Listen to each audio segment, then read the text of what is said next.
Hey, bienvenue sur le podcast Alexia vous raconte. Des personnes m'ont partagé leurs témoignages, leurs combats, leurs miracles. Et j'ai choisi de les réunir dans ce podcast. Ces histoires que je vous raconte vous montreront qu'avec Dieu, il y a toujours une raison d'y croire. Pour ce nouvel épisode, je vous propose d'écouter l'histoire de Louane qui a été harcelée à l'école. Épisode 5. Alexia vous raconte l'histoire de Louane qui a subi de l'harcèlement scolaire. Bonjour, moi c'est Louane. Je souhaitais vous partager un sujet qui malheureusement fait encore trop la une des journaux aujourd'hui, l'harcèlement scolaire. Physique ou verbal, peu importe, ça fait toujours mal. Et jamais je ne comprendrai comment gratuitement on peut insulter de tous les noms une personne. Eh bien ça, au collège, c'était mon quotidien. Si l'on devait me décrire, je pense que l'on dirait que je suis une personne joyeuse et positive. Détrompez-vous, je suis loin d'être parfaite. Mais est-ce que mes défauts sont un passe-droit pour des insultes quotidiennes ? Premièrement, je suis née avec un strabisme. Alors dès mon entrée au collège, les élèves ont fait preuve d'imagination. Que ce soit en classe, lorsque je marchais dans les couloirs. « Louane la loucheuse !»« Bonjour louche Anne !» Au début, vous ignorez puis vous essayez de vous défendre comme vous pouvez. Vous essayez de rétorquer. Mais c'est difficile lorsque toute la classe rigole ou que toute la classe participe et se moque de vous. Et ce n'était pas tout. Étant métisse, j'ai également les cheveux très bouclés. Je suis donc devenue pour certains élèves celle qui ne sait pas se coiffer, celle qui est sale. Pourquoi ? Tout simplement parce que je n'ai pas les cheveux lisses. Regardez ses cheveux, elle est sale. Pourquoi tu fais un chignon ? Pour cacher tes cheveux sales ? J'essaie d'ignorer. Mais vous savez, les insultes, elles finissent par résonner en vous, par vous faire perdre confiance. Au début, c'était des insultes verbales et puis c'est devenu physique. Un jour, un camarade vous pousse dans les escaliers.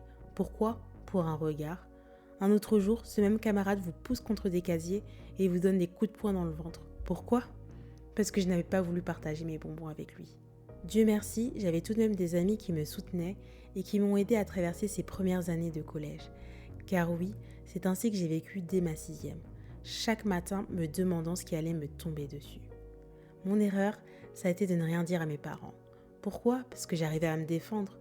Alors à quoi bon les mêler à cela ? Jusqu'à ce que je traverse l'une des plus grandes épreuves de ma vie. J'ai ouvert un compte Musical.ly, l'ancien TikTok.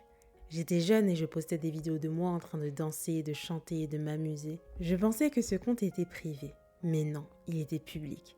Et sans m'en rendre compte, je suis devenue la risée de mes camarades. Je n'avais aucune idée que mes vidéos étaient partagées de téléphone en téléphone. Un jour, un camarade me regarde et rigole en dansant. Moi, innocente, je n'avais aucune idée qu'il était en train d'imiter mes propres pas de danse. Jusqu'à ce qu'un ami vienne me voir et m'avoue à tout. « Louane, ça fait 3 mois qu'il y a un groupe WhatsApp où tous les élèves se moquent de toi. Tout le monde voit tes vidéos et ils rigolent. Ils se moquent de tes tenues, de tes danses. Et même parfois, lorsqu'en classe tu ne sais pas répondre aux questions du professeur, ils ricanent de toi. » Les yeux pleins de larmes, je lui dis « Qui est sur ce groupe ? Donne-moi les noms. » Et j'ai appris avec stupeur que 25 élèves étaient dans ce groupe, sachant que nous sommes une classe de 29. 25 camarades que je côtoyais chaque jour, à l'exception de mes copines, se moquaient quotidiennement de moi. Là, c'était trop. En pleurs, j'ai appelé ma mère pour tout lui raconter. « Maman, voilà ce qui se passe à l'école. » Je lui racontais tout dans les moindres détails. Un appel téléphonique tellement dur, quel déchirement pour une mère d'apprendre que sa fille passait par toutes ces épreuves.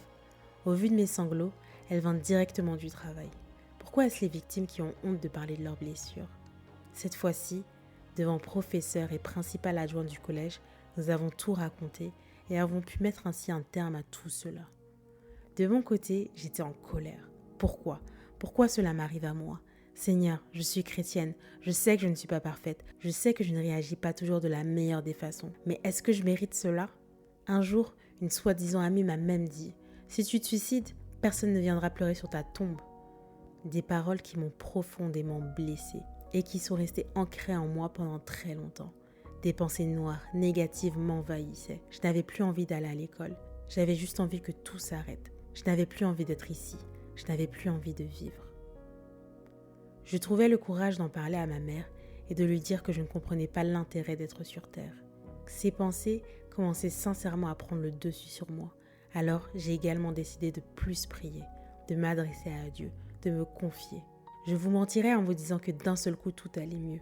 Cela a pris du temps, les blessures étaient profondes, mais Dieu les a guéries. En changeant d'établissement, j'ai même pu m'éloigner de mes harceleurs et me reconstruire. Aujourd'hui, je n'ai pas une image parfaite de moi-même, mais j'ai conscience que pour Dieu, j'ai de la valeur. Ma conclusion serait d'encourager toutes les personnes qui passent par ces moments difficiles, de ne pas rester silencieux. Osez parler, osez vous confier, osez prier. J'ai douté, j'ai questionné. Pourquoi moi? Est-ce que je mérite cela? Mais aujourd'hui, je me rends compte à quel point cela m'a fait du bien de pouvoir me confier à ma famille, mais également à Dieu, qui est également mon ami. Vous n'êtes pas seul, ce n'est pas de votre faute, vous n'êtes pas coupable et surtout, vous êtes une créature merveilleuse. C'est la Bible qui le dit. Bonjour Louane. Bonjour. Merci beaucoup pour ton témoignage, c'était vraiment très touchant. Est-ce que tu as un dernier mot à partager à nos auditeurs? Oui, j'aimerais bien vous lire quelques mots que j'ai écrits. Pour commencer, placez toujours votre confiance en Dieu, car il vous décevra jamais. Même si vous avez peur de lui demander, il faut demander, car comme il est écrit dans sa parole, demandez-lui avec foi et vous le recevrez. Et je voulais vraiment remercier Jésus, car il m'a sauvé la vie. Grâce à lui, ma famille, mes amis ont évité de me perdre et aujourd'hui j'ai conscience de la chance que j'ai d'être en vie et je profite de chaque moment qu'il m'offre à le louer et à l'adorer et à l'aimer de tout mon être et de toute mon âme. Waouh, c'est vraiment touchant de dire que tu aurais pu perdre la vie. Mais effectivement, le harcèlement scolaire, c'est un sujet très grave qui fait aujourd'hui beaucoup de dégâts. Et je suis persuadée que ton message va résonner dans le cœur de chacun. Vraiment, n'hésitez pas à en parler autour de vous. Parlez-en à vos familles, à vos amis. Parlez-en à vos professeurs.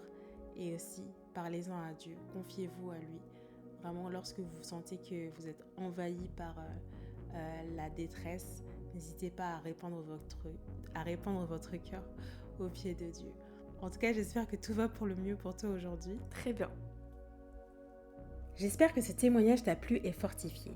N'hésite pas à mettre un commentaire et des petites étoiles afin d'aider mon podcast à être plus visible. Si toi aussi tu as une histoire à partager, envoie-moi simplement un mail à alexiavouraconte@gmail.com ou envoie-moi un message privé sur Instagram, Alexia vous raconte. À la semaine prochaine!